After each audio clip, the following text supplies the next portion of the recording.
Hello, what's up, and welcome back to another interview at the Future Blockchain Summit. This is day 4. I'm Adel, the host, and today we've got Spottie WiFi, a CryptoPunk rapper with us and content creator who onboarded Snoop Dogg and other rappers, I believe. It's great to have you here. Tell us your story. Man, thank you for having me, Adele.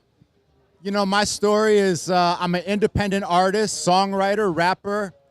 The music industry is broken. I had a really hard time grinding and trying to earn money with my music. And then in 2021, during the bull run, I discovered NFTs. And so I was very fortunate to be able to purchase a CryptoPunk. And I started building a new identity digitally using my CryptoPunk. My CryptoPunk has spots on his face, so I changed my name to Spottie WiFi.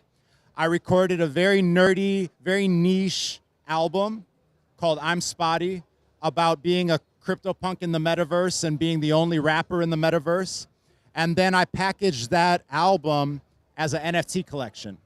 So there were other music NFTs already, but I tried to take my favorite things about NFTs and interpret them in a musical way that had not been done before. So when you purchased the NFT, you got a physical vinyl record.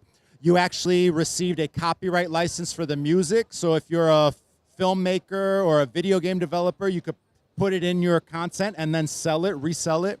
Or if you're a musician, you could remix my music and then resell it. So we produced 2,000 NFTs, 2,000 vinyl records, and we sold the package for about $100 US each. And they sold out almost immediately at launch. So in one day, I was able to generate $200,000 of revenue as an independent artist. Now, under the current streaming model, if I was relying on Spotify streams for revenue, I would need 40 or 50 million streams on Spotify to generate $200,000.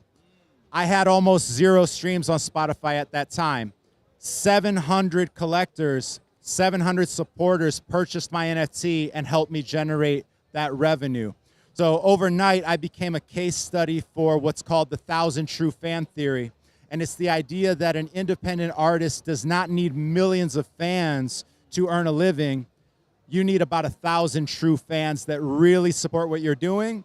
In my case, I was able to do it and get started with only 700 fans.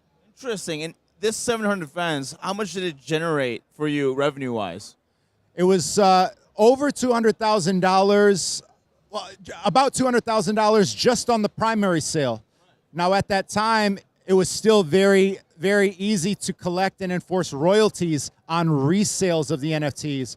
So I probably generated another, I'm guessing here, but about another $50,000 in the first 24 hours just off of secondary sales as well. But what's been most important is really not even the revenue that I generated in that moment, but the template, the blueprint that I was able to create.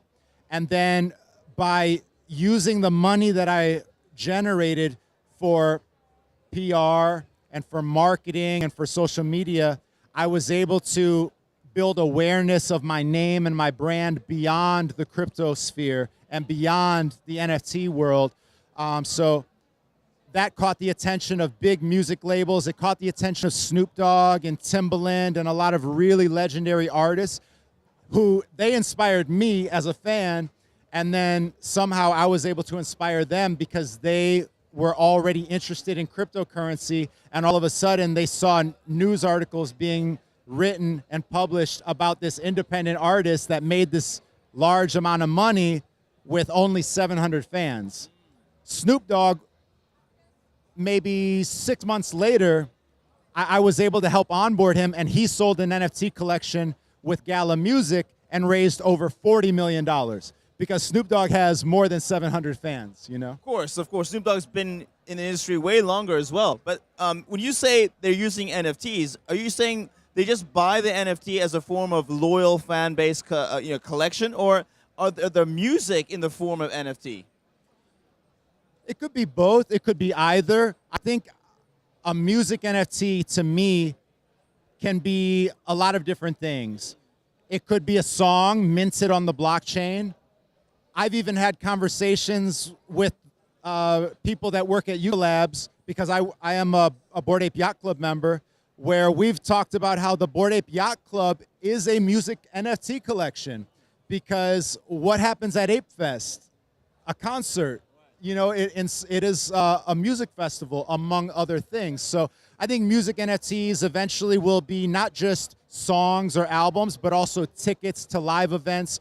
We've seen Live Nation offering token-gated early access to tickets to concerts. We've seen Spotify testing token-gated playlists and things like that. So I think a music NFT is something that will take a lot of different shapes and forms. Right, right. But the one that you were referring to, your personal collection, was more of a collection only, right? You'd buy it and you'd have it on your MetaMask, for example. Is that correct?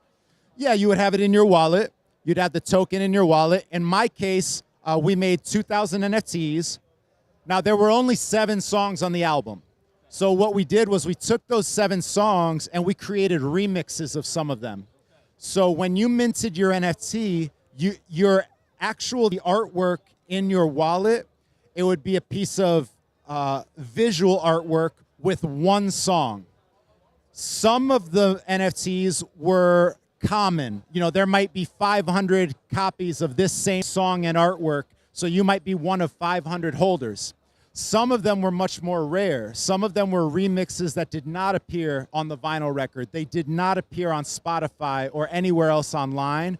And some of them were one-of-ones. So, you know, there are some collectors of mine that have a one-of-one song that nobody else has a right to use in their content.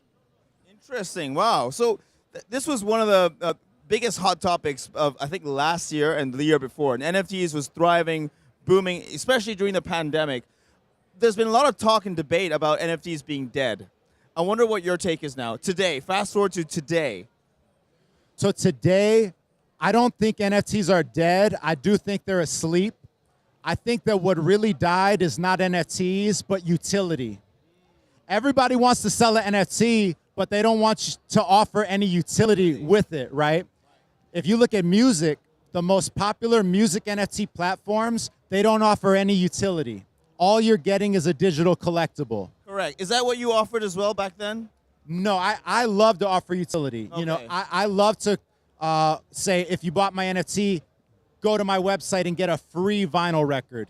It would be token gated against the NFT. Exactly. Okay. Come to my concert, get a free drink ticket. Okay. You know, that sort of thing.